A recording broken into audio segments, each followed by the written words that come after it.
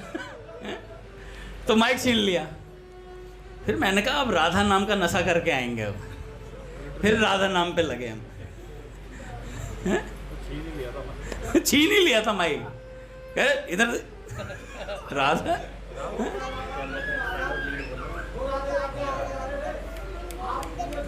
कैमरे का स्टैंड हो गया।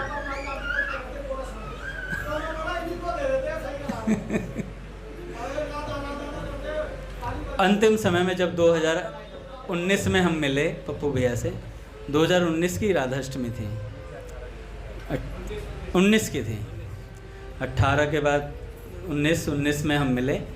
तो आखिरी मिलना वही था पप्पू भैया से, जब अब बाबूजी के पावन कक्ष में फिर पूज्या माँ के पास भी गए थे, पद भी सुनाया था उन्होंने। उनका विलक्षण भाव था भैया, बाबूजी के लिए जीवन समर्पित था। पद रत्नाकर के सारे पद, बाबूजी के सारे प्रवचन उन्हें कंठस्थ थे। किस प्रवचन में क्या बात बाबूजी ने बोले ये भी उन्हें याद थी।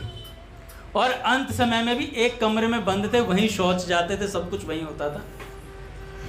मुझे कहते थे बेटा कोई नहीं आता है घर में मेरे पास, अब कोई घर में नहीं आता, केवल काम वाली आती है, वो सफाई वगैरह करके चली जाती है।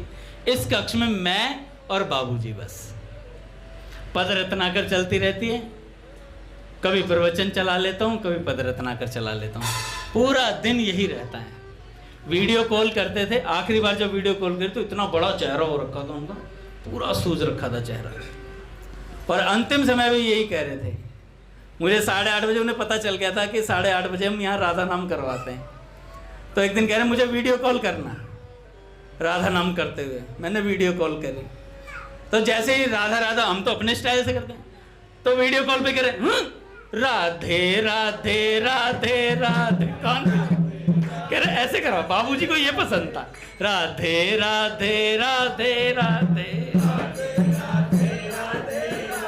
तो जैसे अपने को अपने भैया पसंद है ना, जैसे अपने भैया जिस पद धुन को गाते हैं वो चीजें हमें पसंद है, ऐसे ही उन्हें बाबूजी की ये धुनें पसंद थी।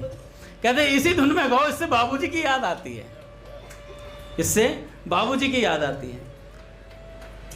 बाबूजी के जाने के बाद उन्होंने कभी बाबूजी को प्रत्यक्ष नहीं देखा।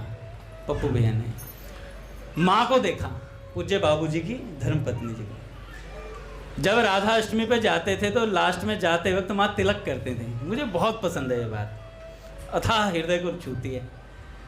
वो क्या करती थी, तिलक लगाती थी, और तिलक में फिर चावल भी यूँ लगाते हैं ना तिलक के साथ। तो पप्पू भैया कहते थे वो चावल में गिनने नहीं देता था, वो जैसे जैसे लगाते थोड़ी देर में सूखते थे, मैं उतार के रख लेता था। और आज तक वो मेरे साथ हैं, वो चावल मैंने बचा कर रखे हुए हैं। और जाते हुए बाबूजी और माँ का भी स्वभाव यही था, जैसे बाबूजी इलायची देते थे माँ भी इलायची देते थे। तो स्वभाव था कि हम प्लेन में बैठ जाते तब भी ध्यान रहता था तिलक पे से चावल गिरे ना कहीं। तो कहते ये इसलिए कि ये माँ जगदम्बा है साक्षात, ललिता अम्बा मयीं ध्येयं राम दत्ता पदाभिधाम आत्मस्वरूपिणीं साध्वीं वंदे हम धर्म मातरम राधा। एक बार बाबा गए माँ के कक्ष में और जाकर कुछ बताना चाहते थे, कुछ बात करना चाहते थे। तो जैसे ही माँ के कक्ष में गए तो सोचा कि जैसे कई बार मन में आ जाती है, बहुत ऐसे तत्व होते हैं जो ऐसा उस समय भी कह दिया किसी ने कि बाबा उच्च कोटि के सन्यासी नहीं है क्योंकि ये गृहस्थ के यहाँ रह रहे थे। कई लोग होते हैं इस तरीके के जो ऐसा भी ताना मार देते हैं, पर बाबा जैसी स्थिति किसी को प्राप्त हो सकती है? बाबूजी ने कहा कि मैं चाहता हूं कि आप जीवन भर मेरा संग न छोड़ें, दिन में एक बार मुझसे मिल लिया करें। तो बाबा ने कहा कोई बात नहीं, आपने तो इस जीवन की बात करी है, जीवन भर रहने की बात करी है। आप चले जाएंगे ना बाबूजी, उसके जाने के बाद भी मैं आपकी समाधि के सामने रहूंगा जीवन पर्यंत, आपकी समाधि को छोड़कर नहीं जाऊंगा। ऐसा विलक्षण भाव पूज्य बाबा का रहा। तो उनको भी किसी ने ऐसी बात उनके कानों तक पहुंची कि एक साधारण गृहस्थ के यहाँ अपना जीवन व्यतीत कर दिया। तो उन बाबा के मन में आए तो बाबा ने कहा माँ से बात करूंगा इस बारे में। देखो महापुरुषों को भी लाड प्यार चाहिए होता है कहीं ना कहीं, है ना। महापुरुषों को भगवान लाड करते हैं भैया, ऐसे थोड़ी ना महापुरुष हैं। तो गए माँ के कक्ष में, तो माँ को देखा तो माँ व्यस्त थी, किसी से बातचीत कर रही थी। तो वो चलेंगे तो फिर माँ को पीछे मुड़कर देखा तो माँ की जगह जहाँ पूज्य भाई जी की धर्म पत्नी दिखाई दे रही थी, उसकी जगह पूज्य बाबा को अष्टभुजी माँ दुर्गा दिखाई दी। माँ ने पास बुलाया और पूज्य बाबा को ऐसे गोद में ले लिया जैसे शिशु को गोद में ले लेते हैं। कई देर तक पूज्य बाबा गोद में रहे पूज्य माँ के, और जब भाव शमन हुआ उसके बाद पूज्य बाबा ने प्रणाम किया और बात समझ गए। बाबा ने कहा अब कोई प्रश्न नहीं है, क्योंकि साक्षात माँ जगदम्बा है भैया।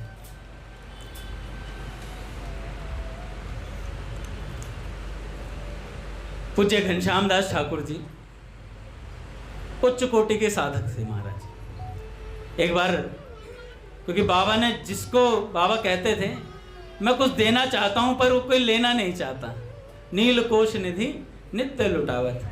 पर घनश्याम दास ठाकुर को मैंने जब जब जो जो दिया उसने पूरा पूरा वैसे का वैसा ग्रहण कर लिया। तो पूज्य बाबा जब कहा करते तो ठाकुर जी ने कहा कि बाबा आप वृंदावन क्यों नहीं चलते हो? वृंदावन में आपको एक से एक उच्च कोटि के साधक मिलेंगे जिन्हें आप अपनी वस्तु दे सकते हो। तो बाबा ने कहा भैया वो तो अपना कमा कर खा लेंगे, मैं तो उनके लिए आया हूं जो आकंठ कीचड़ में डूबे हुए हैं, मतलब कंठ तक कीचड़ में डूबे हुए हैं, उनको तारने का जिम्मा है भैया। तुम बस 27 नंबर ले आओ पास करने की ग्रेस नंबर मैं दूंगा, ग्रेस मार्क्स मैं दूंगा, 33 करवा दूंगा। किसी एक भी ले आओगे तो भी 33 करवा दूंगा, क्योंकि खोटे सिक्कों की फैक्ट्री है भैया। तो ऐसे बाबा बाबू जी गोद ले लेते थे सबको। एक घटना और बहुत अच्छी लगती है मुझे, गिरधारी दास बाबा हुए जो अक्सर चित्रकूट जाया करते थे, और चित्रकूट जाते वक्त बाबूजी के पास आते थे भाई जी से मिलने के लिए। भाई जी से मिलने आते तो उनकी सुबह 7 बजे की ट्रेन होती थी। बाबूजी से बातचीत करते और करने के बाद सो जाते, तो अगले दिन जाना होता था। एक दिन क्या हुआ, जब जाने लगे तो देखा भाई 7 बजे ट्रेन पकड़नी है तो 6 बजे निकलना पड़ेगा, 6 बजे। तो उसी समय बाबूजी ने आवाज़ मारी, गिरधारी इधर आओ, ये पराठे लेकर के जाओ। तो देखा चूल्हे पर बैठकर बाबूजी स्वयं पराठे बना रहे हैं उनके लिए, अपने हाथों से पराठे सेक रहे हैं। तो उन्होंने कहा बाबूजी माँ को कह देते या बाई को कह देते। तो उन्होंने कहा कि नहीं भैया उनको कष्ट नहीं होना चाहिए, अपना है अपना बना लेंगे, क्या दिक्कत है, ये चूल्हा है, अपना रोटी आटा सब बंदोबस्त है। तो बाबूजी ने वो बनाकर खिलाई महाराज। तो ऐसे संत महाराज लाड़ चाव करते हैं, सब कुछ व्यवस्था करके रखते हैं। बाबा कहा करते थे बस जिधर नहीं जाना उधर मत जाओ, बाकी सब जिम्मेवारी मेरी है, बाकी सब जिम्मेवारी मेरी है, पहुंचा करके छोड़ूंगा, चिंता मत करो। कई बार कहते थे वाटिका में 2 पागल कुत्ते रहते हैं, वाटिका में 2 पागल कुत्ते रहते हैं। एक तो फिर भी छोड़ देता है लेकिन दूसरा तो काटे बिना छोड़ता ही नहीं है, दूसरा काटे बिना छोड़ता नहीं है। दूसरा किसे कहते हैं? स्वयं को कहते हैं। क्योंकि जिसे देख लेते थे उसके भीतर तक की पता कर लेते थे कि कहां से और क्यों आ रहा है भैया। इसलिए बाबा कहते नील कोश निधि नित्य लुटावत। आज भी वाटिका जाते हैं तो एक स्पंदन सा महसूस होता है। मैं दादा से कह रहा था, मैं दादा मुझे कहीं भेजो या ना भेजो, राधाष्टमी में भेज दिया करो यार, क्योंकि वो 5 दिन का कुछ अलग ही नशा सा रहता है। विलक्षण भाव, बाबूजी की समाधि के पास बाबा की परिक्रमा, गिरिराज जी की परिक्रमा, बाबा की रात्रि की आरती, वो रासलीला मंचन, सामने बैठकर जब पद गायन होता है, जब श्री राम दादा थे तब तो विलक्षण ही बात होती थी। वो फिर रात्रि जागरण, रसिकों की पदावली होती, जब सबसे ज़्यादा आनंद तब आता जब रासलीला वाले आ जाते थे रात्रि में, जब वो गाते रसिकों के पद एक से एक, इतने अच्छे लगते भैया। वो रात्रि जागरण अद्भुत होता है। एक बार हम हॉस्पिटल में रुके हुए थे, हैं वो जो मोर्चरी नहीं, मोर्चरी से पहले हम इधर रुके थे, इस साइड जो आईसीयू बने हुए हैं ऊपर हॉस्पिटल में, ऊपर की तरफ आईसीयू बने हुए हैं। अंदर वाला जो मेन कमरा था उसमें विनीत भैया को रोकते थे।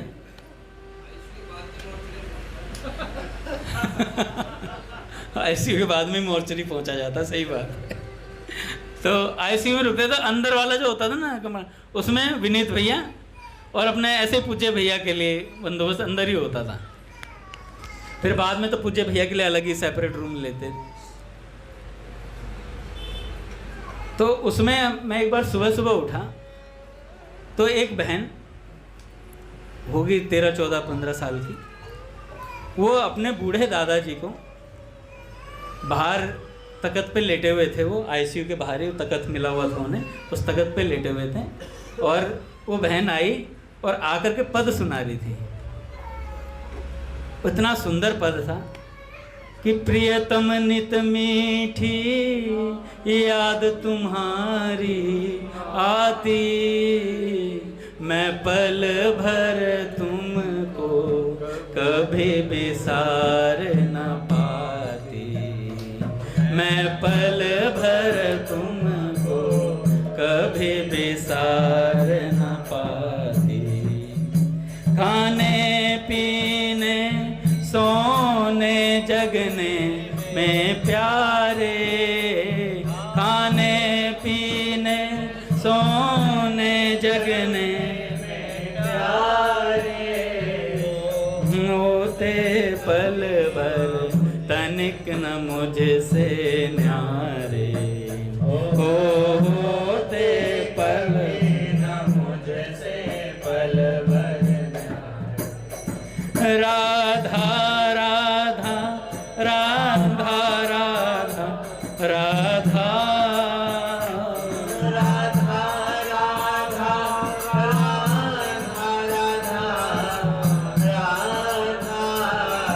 राधा राधा राधा राधा राधा राधा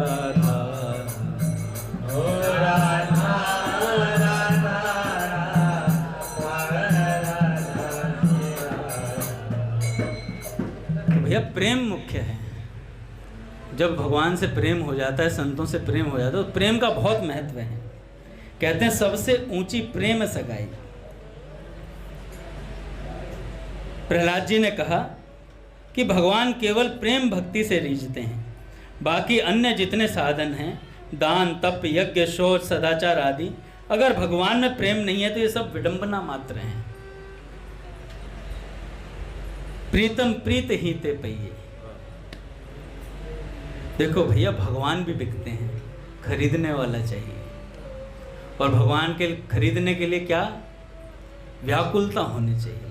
पूज्य भैया कहते हैं कि लौल्य होना चाहिए, व्याकुलता होनी चाहिए हृदय के अंदर। पूज्य बाबूजी कहते हैं राधा से भी लगता मुझको अधिक मधुर प्रिय राधा नाम। राधा शब्द कान पड़ते ही खिल उठती ये कली तमाम। जय राधे जय राधे जय राधे जय जय राधे जय राधे जय राधे जय राधे जय जय राधे। मूल्य नित्य निश्चित है मेरा प्रेम प्रपूरित राधा नाम। चाहे जो खरीद ले मुझको उसे सुना कर राधा नाम। तो भैया क्या है मूल्य, क्या है? राधा नाम। अगर आप भगवान को खरीदना चाहते हैं तो नाम बोलिए। मूल्य नित्य निश्चित है मेरा प्रेम प्रपूरित राधा नाम। तो भैया बाबूजी ने बता दिया कि किससे भगवान खरीदे जा सकते हैं। भगवान नाम से बिक जाते हैं। उनका कोई नाम ले ले। पूज्य भैया बताए थे ना उस दिन हनुमान जी महाराज ने उस राजा को बताया, नाम लेना सारे बाण विफल हो जाएंगे। तो राम न सकहि नाम गुण गाए। मीराबाई जी कहती, मायरी मैं तो लियो गोविंद मोल, मैंने कृष्ण को खरीद लिया है। क्या भगवान भी बिकता है? हाँ, भगवान भी बिकता है। स्वयं भगवान ने कहा है, तुलसी दल मात्रेण जलस्य चुल्केन वा। मैं एक तुलसी दल, एक चुल्लू पानी भर भक्तों के हाथ बिक जाता हूँ, हमें कोई भी खरीद ले। स्वामी जी महाराज ने कहा, दुकान खाली पड़ी है, ग्राहक नहीं आ रहा भाई। कलयुग में भगवान की दुकान खाली पड़ी है, कोई ग्राहक नहीं आ रहा। और ऐसा दुकानदार है फ्री में माल देना चाहता है, पर दुकान पे चढ़ो तो सही। फ्री में माल देना चाहता, फ्री में मुक्ति भुक्ति सब फ्री में मिलने को तैयार है। ऐसा जो सर्वशक्तिमान है उसको खरीद लेता है भक्त। अपना सब कुछ समर्पण कर दो और भगवान को खरीद लो। लेकिन दुर्भाग्य है, हम जैसे लोग लड्डू कचौड़ी रुपया पैसा भोग में बिक जाते हैं। जो लड्डू कचौड़ी में मल मूत्र में बिक गया वो भगवान को क्या खरीदेगा? भगवान को तो वह खरीद सकता है जिसने यह मान लिया कि अनंत धन संपत्ति सब श्री कृष्ण की है। पर हम जैसे तो नोटों का बंडल बांधते हैं, भगवान को क्या खरीदेंगे? हम तो नोटों भोगों में खुद बिक गए, खुद अठन्नी चवन्नी के दास बन गए। नामदेव जी ने लिखा, बैठिया प्रीति मजूरी मांगे, जो को छान छवावे, भाई बंधु सगे सो तोरे, बैठिया आप हूँ आवे। कोई भी उससे अपना काम करा ले, लेकिन उसकी मजूरी है प्रेम। भगवान से कोई भी कुछ भी करा सकता है, बस प्रेम होना चाहिए भगवान से। स्वयं भगवान ने कहा है, हमको खरीदने के लिए सबसे संबंध तोड़ने पड़ेंगे। दारा स्त्री से, अगार मकान जमीन जायदाद से, पुत्र बेटा बेटी भोगों से अपने मन को हटा लो, केवल मुझसे प्रेम करो। जननी जनक बंधु सुत दारा, तनु धनु भवन सुहृद परिवारा, सबके ममता ताग बटोरी, मम पद मनहि बांध बर डोरी। हिम्मत करके सब सौंप दो और खरीद लो भगवान को, खरीद लो भगवान को। मीरा ने सब कुछ छोड़ा, तब उन्होंने भगवान को खरीदा, चाहे जैसे नचाया। मेरे तो गिरधर गोपाल दूसरो न कोई, तात मात भ्रात बंधु आपनो न कोई। एक कामध्वज जी थे, भक्तमाल में इनका चरित्र आता है। शायद इनके 3 भाई थे और 3 भाई थे और उनके यहाँ ये रहते थे। इनकी संतों में बड़ी निष्ठा थी और संतों की सेवा करते थे। संतों की सेवा में जब रहते, शायद कामध्वज नाम था, कुछ ऐसा ही नाम था कुछ। तो जब संतों की सेवा करते तो इनकी भाभी को बड़ी चिढ़ हुई,